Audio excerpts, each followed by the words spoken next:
டெல்லி தமிழ் கல்விக் கழகத்தில் இருக்கோம். மொத்தம் 7 ஸ்கூல் நடத்துறாங்க. இது ஒரு ஸ்கூல். இந்த ஸ்கூல்ல இருக்க பெருமை என்னன்னா, பெருந்தலைவர் காமராஜர், கல்வி கண்டிருந்த கடவுள் என்று சொல்லக்கூடிய காமராஜர் தொடங்கி வைத்த பள்ளிக்கூடம். ஏறத்தாழ 7100 ஸ்டூடெண்ட்ஸ் படிக்கிறாங்க. அதுல 6000 பேர் தமிழர். இன்றைக்கு இந்த பள்ளிக்கூடம் டெல்லியினுடைய ஒரு அடையாளமா எல்லா தலைவர்களும், இன்றைக்கு இருக்கிற தமிழக ஆளுநர் உட்பட அமைச்சர்கள் எல்லா தலைவர்களும் வந்திருக்காங்க. அதே மாதிரி முன்னாள் ஜனாதிபதி வெங்கட்ராமன் அவர்கள் உட்பட பல்வேறு தலைவர்கள் இந்த பள்ளிக்கூடத்துக்கு ஒரு கௌரவ தலைவர்களாக, கௌரவ செயலாளர்களாக இங்க பணியாற்றி இருக்கிறாங்க. டெல்லியில இந்த ஸ்கூல்ல இடம் பிடிக்கிறது மிகப்பெரிய குதிரை கொம்பா இருக்கு. அவ்வளவு குவாலிட்டி, டீச்சர்ஸ் சரி, நான் டீச்சிங் ஸ்டாஃப் சரி, இந்த பள்ளிக்கூட வளர்ச்சிக்கு அவ்வளவு பாடுபடுறாங்க. இப்ப எங்கூட கல்லூரி முதல்வர், பள்ளி முதல்வர் வந்து கொண்டிருக்கிறார்கள், பள்ளியினுடைய செயலாளர் வந்துட்டு இருக்காங்க.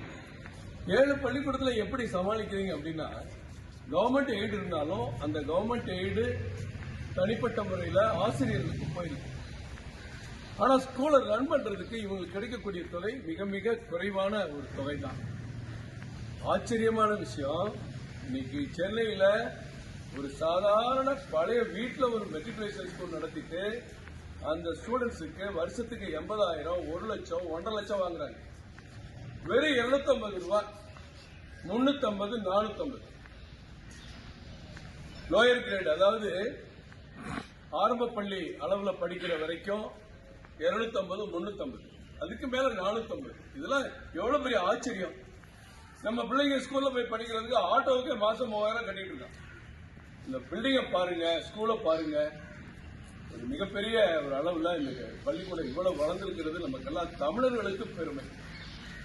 அந்த பெருமை எப்படி வந்தது? இங்க இருக்கிற செயலாளர் ராஜு அவர்கள் உட்பட எல்லா நிர்வாகிகள், எல்லா ஆசிரியர்கள், மற்ற பணியாளர்கள் எல்லாரும் சேர்ந்து இன்னைக்கு இந்த பள்ளிக்கூடத்தை வளர்த்திருக்காங்கன்னா அது மறுக்க முடியாது. எவ்வளவு பாராட்டினாலும் தகும்.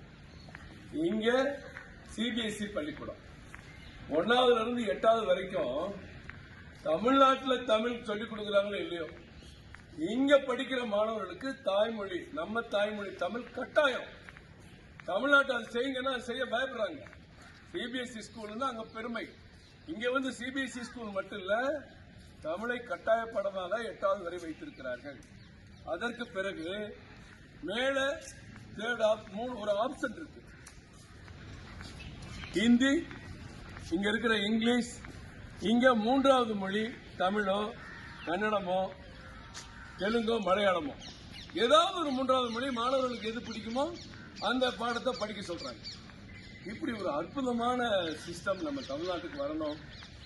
தமிழ்நாட்டில் பள்ளிக்கூடம் நடத்துகிற பல பேர் டெல்லிக்கு வந்து இங்க தமிழ் கல்விக் கழகம் எப்படி இந்த பள்ளிக்கூடங்களை நடத்துறாங்க அப்படிங்கறதெல்லாம் பார்த்தா நமக்கெல்லாம் ஒரு சந்தோஷமா இருக்கும். அதுலயும் அடுத்த கட்டத்துக்கு போயிட்டாங்க. நம்ம பள்ளிக்கூடத்துல 6000 தமிழ் பிள்ளைங்க படிக்கிறாங்க. அந்த 6000 பிள்ளைங்களுக்கும் அடுத்த கட்டமா கல்லூரிக்கு போறதுக்கு வழி இல்லாம இருக்கு. அப்ப அந்த கல்லூரி ஒண்ணு கட்டணும்னா அதையும் தயார் பண்ணிட்டு இருக்காங்க. பில்டிங் வேலையெல்லாம் நடந்துட்டு இருக்கு. விரைவில் கல்லூரியும் தொடங்க போறாங்க. இவங்களுடைய இலக்கு பல்கலைக்கழகம் அமைக்க வேண்டும் என்பதுதான். டெல்லியில, இந்தியாவின் தலைநகரத்தில் எங்க போனாலும் தமிழ் தமிழ் பேசுகிற பாரத பிரதமர் நரேந்திர மோடி ஆட்சியில இவங்க விரைவா ஒரு பல்கலைக்கழகத்தையும், அதுவும் டெல்லி தமிழ் கல்விக் கழகத்தினுடைய ஒரு பல்கலைக்கழகம் எவ்வளவு பெருமையா இருக்கு பாருங்க. அதுக்கெல்லாம் நம்ம பாராட்டுக்களை தெரிவிக்கணும். இங்க 1ஆவதுல இருந்து 8ஆவது வரைக்கும் பிள்ளைங்க தமிழ் படிக்கிறாங்கன்னா தமிழ் பிள்ளைங்க மட்டும் இல்ல, இங்க இருக்கிற நார்த் இந்தியன் ஸ்டூடெண்ட்ஸ் எல்லா கம்யூனிட்டி பிள்ளைங்களும் தமிழ் படிக்கிறாங்க.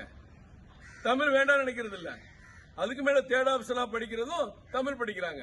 எவ்வளவு ஒரு அற்புதமான விஷயம். இதை தமிழ்நாட்டு அரசியல்வாதிகளும் புரிஞ்சுக்கணும்னு நினைக்கிறேன். நன்றி, வணக்கம்.